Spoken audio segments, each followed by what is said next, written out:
مساء الخير أصدقائي، يا رب تكونون بخير. طبعا قبل كل شيء، قبل ما أبدي أحكي، شباب بنات اللي عنده ذرة شرف من الغيرة وعنده خوف على أعراض العالم يشارك هذا الفيديو ويساعد بنشر هذا الفيديو بمواقع التواصل الاجتماعي. طبعا اليوم عندنا موضوع انتشر من أول بارحة أو البارحة لحد اليوم، موضوع البنية نبأ الجبوري. نبأ الجبوري بنية حالها حال 75% من البنات. طبعا قبل كل شيء بداية الفيديو أنا راح أحكي عن البنات والولد، ما أعم لا حد يجي يقول لي عميت، أحكي عن 75%. أوكي. نبأ الجبوري حالها حال، طبعا احكي شوية على السريع حتى لا أطول عليكم. حالها حال 75% من البنات اللي موجودات اللي تحب شخص. دائما البنية يكون عقلها مو كلش كبير صغير، من تحب شخص وتأمن به صور فيديوهات. اغلب البنات اللي راح يتابعوني او الشباب اللي راح يتابعوني يعرفون انا ايش اقصد وشنو طبيعة علاقاتهم. اجيت وطبلت وصارت طبعا، وقبل كل شيء طبعا سواء البنية عايشة او ميتة ما اعرف، اكو آية قرآنية تفسيرها يقول: من قتل نفسا بغير حق فانما قتل الناس اجمعين. المعنى مالتها مو نص الآية، لان اني مو فيلسوف ولا ابو دين دا اتفلسف براسكم. القصد احنا عيب علينا كعراقيين كمجتمع عراقي ندعي الغيرة، ويطلعوا لي بمواقع التواصل الاجتماعي على برنامج الصدمة: العراقيين هالغيرة، العراقيين هالغيرة. حبيبي وين الغيرة؟ وين الغيرة بالموضوع؟ صار يومين 4000 بوست على البنية ومسوين صفحات باسم البنية، زين، وتنشرون فيديوهاتها وصورها. وين الغيرة؟ زين، الغيرة عند المصريين. أربع مرات بدلوا حكوماتهم، الفساد واصل لي راسهم، وهم بالإعلام أهل الأزهر وجامع الأزهر والمصر ومصر. ذولا هالغيرة، مو احنا هالغيرة ملتهي الناس تفضح الناس. زين، انت لو عندك عرض ولو عندك شرف وتخاف على عرضك وشرفك ما ساهمت بفضيحة هاي البنية، وثق انه رب العالمين راح يفضحك بعرضك كائنا من تكون. تستشرف، تبيع مثاليات، مسوي روحك شريف، وانت نفسك البنية الله ما سترها. زين، وانت نفسك لو الله يشيل ايده عنك ويقرر ما يسترك، انا متأكد كل بشر اذا يقعد ويا نفسه ويغمض ويتذكر باخطاء او بسلبياته وبفضايحه اللي الله ساترها، كلش راح تلقى هاي البنية انظف من عندك او انظف من عندك. بس كلنا عندنا اسرار وعندنا فضايح الله ساترنا.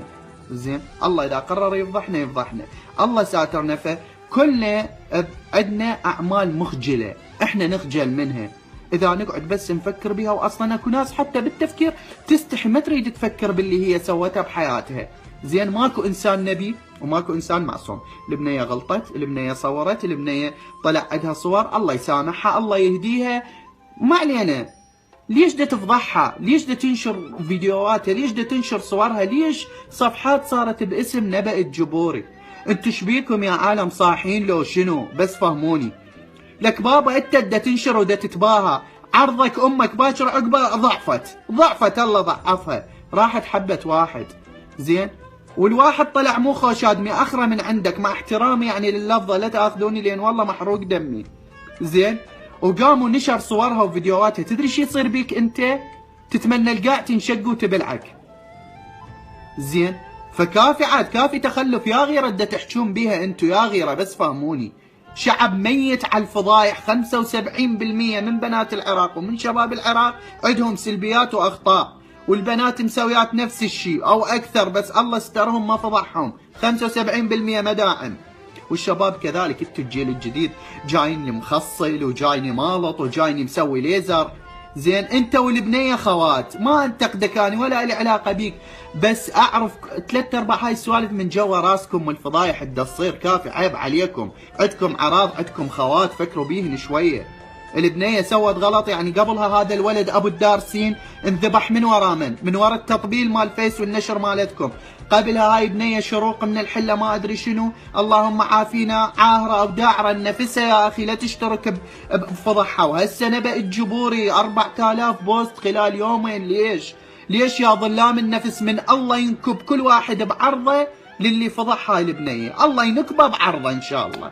زين، يعني هسه البنيه مو زين على عيني وراسي، عملها مشين على عيني وعلى راسي، انت تفضحها ليش ابويا؟ ليش هسه البنيه اذا انقتلت والله دمها برقابكم، الله يغفر، الله طبب مره زانيه تشتغل عاهره للجنه لين شربت تكرمون كلب مي بحذائها بالصحراء، غفر لها ودخلها الجنه، دا تجي انت ما اعرف اصلك من فصلك من شروخك قاعد تزاود بالشرف وتحكي لك انت تدري هسه بيتك شكو؟ تدري امك واختك ايش دا يسوون؟ كليتنا احنا على فكره ما دا احكي عليهم بس، حتى اني حتى غيرنا صديقي اخويا ابن عمي كلنا احنا نعرف شكو ببيوتنا يصير، نعرف خواتنا ان الظاهر امي تصلي اختي تصلي ما اعرف، مو امي مو زينه واختي مو زينه او ديك مو زينه او ديك مو زينه، بس اعرف البنيه من تحب ما تفكر بعقلها تفكر بقلبها، تدي الصوره مكالمه فيديو، زين انت اذا هسه اليوم فضحت هاي باكر عقبه الله ايش راح يسوي بيك؟ ايش راح يضربك بعرضك؟